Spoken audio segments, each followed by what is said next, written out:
दौड़ की फरमाइश की थी जनाब मोहम्मद सुहेल फखरे अटक दौड़ा काबले और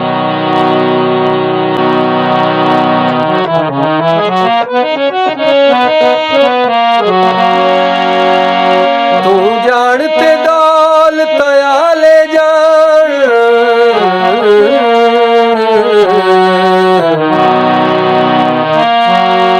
सिरू दर्द दा भार ताल थई नित तोहमता ते बदनामी अदा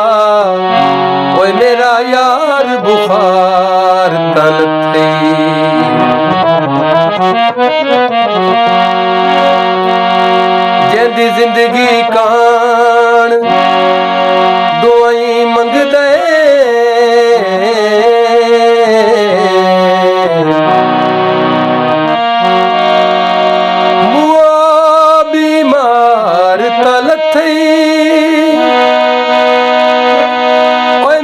छोड़ के बेड़ा लालचदा चलो शुक्र पार तल थई